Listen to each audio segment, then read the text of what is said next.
దావీదు కీర్తనలో ఒక మాట ఉంది, నీ శాసనములని నీ ఆజ్ఞలను గైకొనటానికి నన్ను బ్రతికిచ్చు అని ఉంది.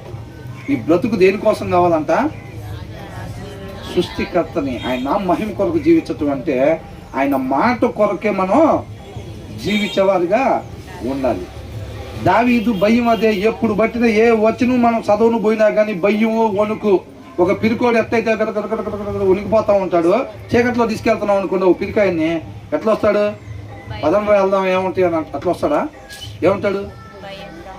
ఏం భయపడబాకరా అని చెప్పి తీసుకెళ్తా ఉంటారు. ఏంది ఇంత కడిగి చీకటిగా ఉన్నది అసలు అని భయపడిపోతూ ఉంటారు. చూసారా, దావీదు తన జీవితం మొత్తంలో కూడా ఎక్కడ ఆయన చిత్తం కాకుండా నా ఇష్టాన్ని నెరవేర్చుకోకూడదు అని చెప్పి ఆ భయంతోనే వస్తూ ఉంటాడు. ప్రతి వచనం ఆయన నోట్లో నుంచి వచ్చే ప్రతి మాట మనకు అదే కనపడుతుంది. ఆ భయం, ఆ వణుకు కనపడుతుంది. ఈ లోకంలో సమస్తం ఆయన ఉన్నాయిగా, ఉన్నా సరే ఆయనకి మనలో పాట పాడమంటే భయము చందకు భక్తుడా అంటాం, అవునా? బయటకు పోతే దేవుళ్ళు లేకుండా మొత్తం తిరుగుతూ ఉంటాం పైగుండి తీసుకొని, అవునా కదా? దేవుళ్ళు లేకుండా పైగుండి తీసి మొత్తం సిటీ మొత్తం ఎవరు మమ్మల్ని ఏమనుకుంటున్నారా? పైనుంచి అగ్ని పంపించిన ఆయన వారసులుగా మేము, ఆయన అగ్ని పంపించాడు కరెక్టే మాకు తెలుసు, ఇప్పుడైనా పంపిస్తారు, ఆయనకి నీకేం సంబంధం అని అంటారు వాళ్ళు, అవునా కదా?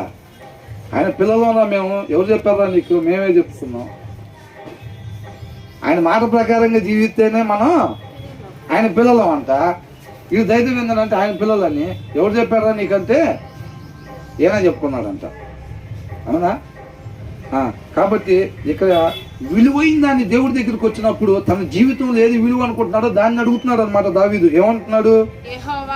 యెహోవా నీ మార్గములను నాకు తెలియచేయము. అది శత్రువులు ఎక్కడెక్కడ దాక్కుంటే రహస్యం నాకు చెప్పు, వాళ్ళ ఆయుధాలు ఎక్కడ ఉంటాయో నాకు చెప్పు. ఈ అడుగుతున్నాడా అసలు? ఏమడుగుతున్నాడు?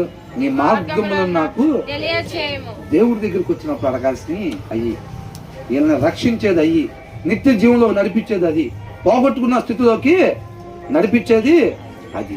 విలువైన దాన్ని తన జీవితంలో ఏది విలువ గలది, ఏది ప్రాధాన్యంగా ఉండాల్సింది అనేది ఆయన రాసి పెట్టుకున్నాడు ముందే. ఎమ్మెల్యే గారి దగ్గరికి వెళ్ళేటప్పుడు కాదు, దేవుడి దగ్గరికి వెళ్ళేటప్పుడు నేను అడగాల్సింది ఏమేం కావాలో అయ్యి తెచ్చుకోవాలి అని చెప్పి ఆ లిస్టు పెట్టుకొని దేవుడి దగ్గర అడుగుతున్నాడు అనమాట. అడుగుతున్నాడు, ఏమంటున్నాడు? నీ మార్గములో నాకు షో మీ యువర్ వేస్, నీ మార్గాన్ని నాకు కనపరచు అని అంటున్నాడు. అర్థమవుతుందండి? ఆయనకి ఎందుకు అనేక మార్గాలు, వాడు ఏం చేస్తాడంటే అపవాదం చేసే పని ఏంటంటే